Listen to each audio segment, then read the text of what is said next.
Hi everyone.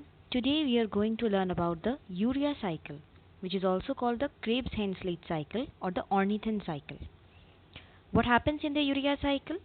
In a urea cycle, the main purpose of urea cycle is to absorb or to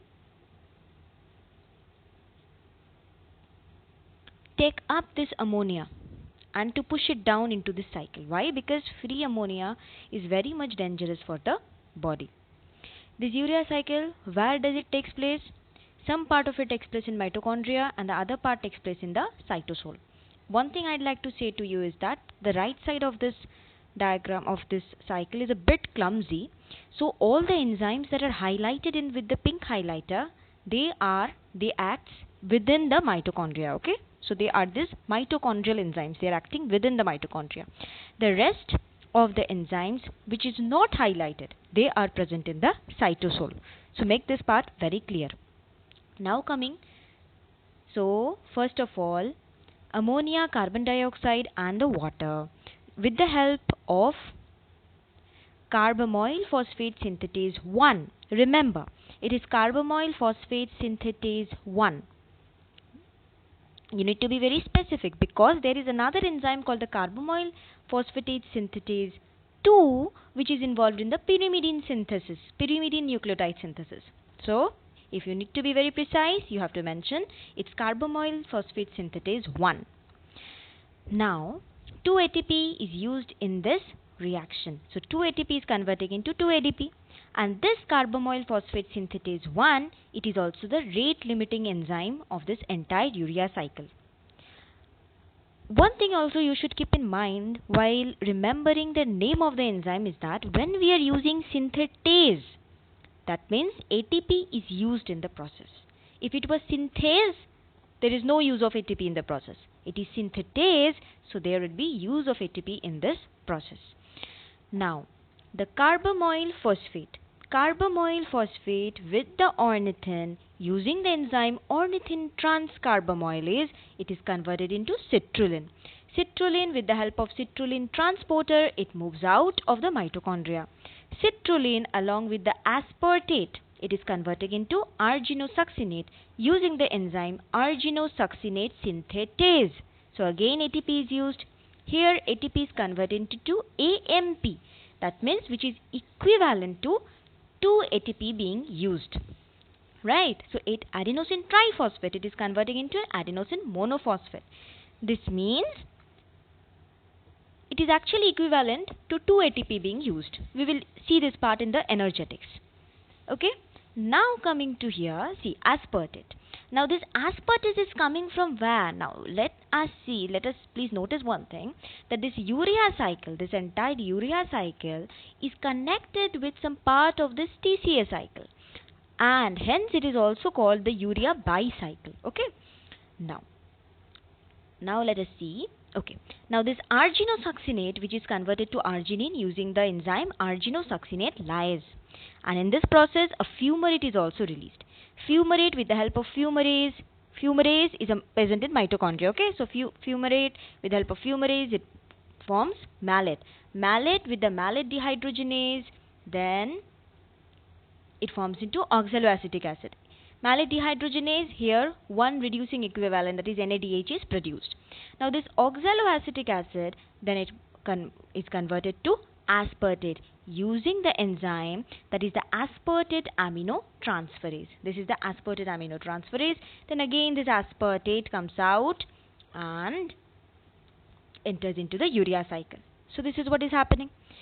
Now arginine, with the help of arginase, there is hydrolysis, urea is released and it is converted into ornithin. Again ornithin, with the help of ornithin transporter, it moves into the mitochondria and the urea cycle continues.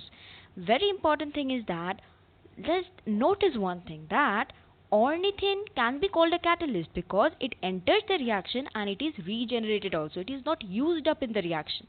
So ornithin can also be called a catalyst in the reaction.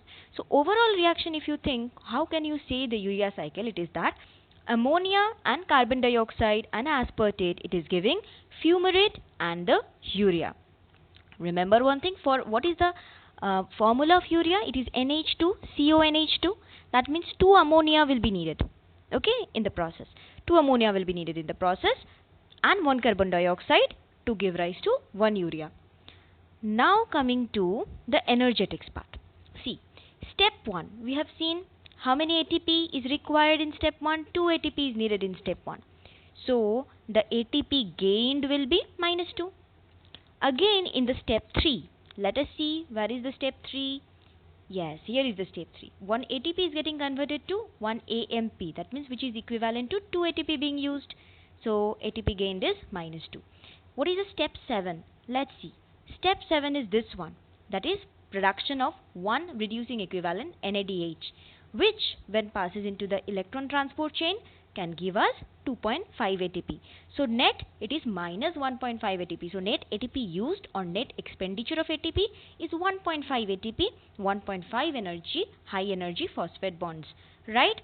So for this is happening when 1 ammonia is entering. So for urea generation, 2 ammonia needs to be entered. So here it will be 1.5 into 2, 3 ATP will be needed then. Now coming to the regulation part. Regulation part, here we are seeing this is the course regulation. Now see, when there is starvation, then there is muscle proteolysis, the muscle protein starts getting breaking down. Then what happens, the alanine of the muscle is converted into glucose with the release of this amino group. And this amino group or this free ammonia, it enters into the urea cycle. So there is more amount of urea cycle takes place during the starvation. Also when there is high dietary intake of proteins, then also the urea cycle will increase, the amount of urea cycle taking place will increase. And this urea cycle, it is taking place where? It is taking place in the liver. You all know this is very common. I think everybody of you should know. So we got to see what is the regulation. Now coming to the fine regulation part. In this fine regulation part, there is N-acetyl glutamate, which has a positive effect on this carbamoyl phosphate synthetase 1, which can also increase the urea cycle. Okay, so this is actually a very brief and a very detailings of the urea cycle, and everything you are getting within a single page. So master this page, now master a single page, and you will never forget anything of the urea cycle in your entire lifetime. It is a very important cycle, you all must know, and it's very important for you to know what is the purpose, what is the pathway, what is the regulation, and what is the energetics. If you found that this video was very helpful for you, then please press the like button, click on the subscribe button, and press the bell icon to get all the notifications. Share with your friends, share with your brothers, sisters, whoever you know, and do this all only if you think that it is worth doing so. So stay tuned, I'll be coming with different such biochemical cycles, and also I have planned to come up with the various human physiology chapters. Okay, the unit that you have, the human physiology in the NCERT. So each chapter I'll be taking up, and I'll be writing everything relevant of this chapter in only 1 or 2 pages, and I'll be just discussing the pages with you. I think this will help you a lot. So thank you everybody for listening and for watching till the end. Thanks.